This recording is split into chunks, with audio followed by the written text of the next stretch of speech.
السلام علیکم ورحمۃ اللہ وبرکاتہ۔ بسم اللہ الرحمن الرحیم۔ ایک بزنس مین نے خواب میں دیکھا کہ ایک شخص اس سے کہہ رہا ہے کہ تمہاری کمپنی کے مین گیٹ کے سامنے جو پھل بیچتا ہے اس کو عمرہ کرا دو۔ نیند سے بیدار ہوا تو اسے خواب اچھی طرح یاد تھا، مگر اس نے وہم جانا اور خواب کو نظر انداز کر دیا۔ 3 دن مسلسل ایک ہی خواب نظر آنے کے بعد وہ شخص امام کے پاس گیا اور اپنا خواب بیان کیا۔ امام صاحب نے کہا اس شخص سے رابطہ کرو اور اسے عمرہ کروا دو۔ اگلے روز بزنس مین نے ایک ملازم سے اس پھل فروش کا نمبر معلوم کرنے کو کہا۔ بزنس مین نے فون پر اس پھل فروش سے رابطہ کیا اور کہا کہ مجھے خواب میں کہا گیا ہے کہ میں تمہیں عمرہ کرواؤں، لہذا میں اس نیک کام کی تکمیل کرنا چاہتا ہوں۔ پھل فروش زور سے ہنسا اور کہنے لگا، کیا بات کرتے ہو بھائی، میں نے تو مدت ہوئی کبھی فرض نماز ادا نہیں کی اور تم کہتے ہو کہ تم مجھے عمرہ کروانا چاہتے ہو۔ بزنس مین اصرار کرنے لگا اور اسے سمجھایا کہ میرے بھائی، میں تمہیں عمرہ کروانا چاہتا ہوں، سارا خرچ میرا ہوگا۔ خاصی بحث کے بعد آدمی اس شرط پر رضامند ہوا کہ ٹھیک ہے، میں تمہارے ساتھ عمرہ کروں گا، مگر میرے تمام اخراجات تمہارے ذمہ ہوں گے۔ وقت مقررہ پر جب وہ ایک دوسرے کو ملے تو بزنس مین نے دیکھا کہ واقعی وہ شکل و صورت سے کوئی اچھا انسان نہیں دکھائی دے رہا تھا۔ اس کے چہرے سے عیاں تھا کہ وہ نماز کم ہی پڑھتا ہے۔ اسے بڑا تعجب ہوا کہ یہ وہی شخص ہے جسے عمرہ کرنے کے لیے خواب میں 3 مرتبہ کہا گیا۔ دونوں مکہ مکرمہ عمرہ کے لیے روانہ ہو گئے۔ میقات پر پہنچے تو غسل کر کے احرام باندھا اور حرم شریف کی طرف روانہ ہوئے۔ انہوں نے بیت اللہ کا طواف کیا، مقام ابراہیم پر 2 رکعت نماز ادا کی، صفا و مروہ کے درمیان سعی کی، اپنے سروں کو منڈوایا اور اس طرح عمرہ مکمل ہو گیا۔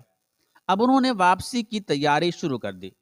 حرم سے نکلنے لگے تو پھل فروش بزنس مین سے مخاطب ہوا اور کہنے لگا، دوست، حرم چھوڑنے سے پہلے میں 2 رکعت نفل ادا کرنا چاہتا ہوں، نہ جانے دوبارہ عمرہ کی توفیق ہوتی بھی ہے یا نہیں۔ بزنس مین کو کیا اعتراض ہوتا؟ اس نے کہا، نفل پڑھو اور بڑے شوق سے پڑھو۔ پھل فروش نے اس کے سامنے نفل ادا کرنے شروع کر دیے۔ جب سجدہ میں گیا تو اس کا سجدہ طویل سے طویل تر ہوتا چلا گیا۔ جب کافی دیر گزر گئی تو بزنس مین نے اسے ہلایا۔ جب کوئی حرکت نہیں ہوئی تو اسے معلوم ہوا کہ پھل فروش کی روح حالت سجدہ ہی میں پرواز کر چکی تھی۔ پھل فروش کی موت پر اسے بڑا رشک آیا اور وہ رو پڑا کہ یہ تو حسن خاتمہ ہے، کاش ایسی موت میرے نصیب میں ہوتی۔ اس خوش قسمت انسان کو غسل دیا گیا اور حرم میں ہی اس کی نماز جنازہ ادا کی گئی۔ ہزاروں فرزندان اسلام نے اس کا جنازہ پڑھا۔ وفات کی اطلاع اس کے گھر والوں کو دی جا چکی تھی۔ بزنس مین نے اس کے گھر کا تمام خرچہ اپنے ذمے لیا۔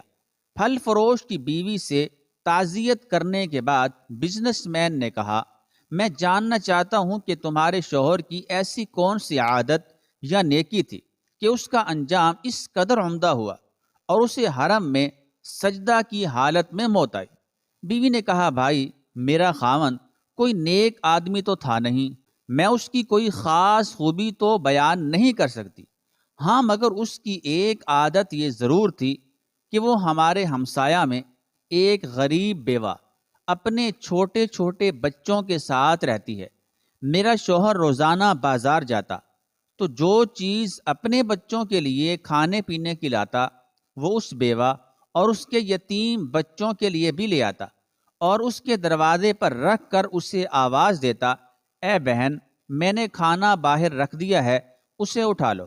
یہ بیوہ عورت کھانا اٹھاتی اور آسمان کی جانب سر اٹھا کر دیکھتی اور کہتی، اے اللہ رب العزت، آج پھر اس نے میرے بھوکے بچوں کو کھانا کھلایا۔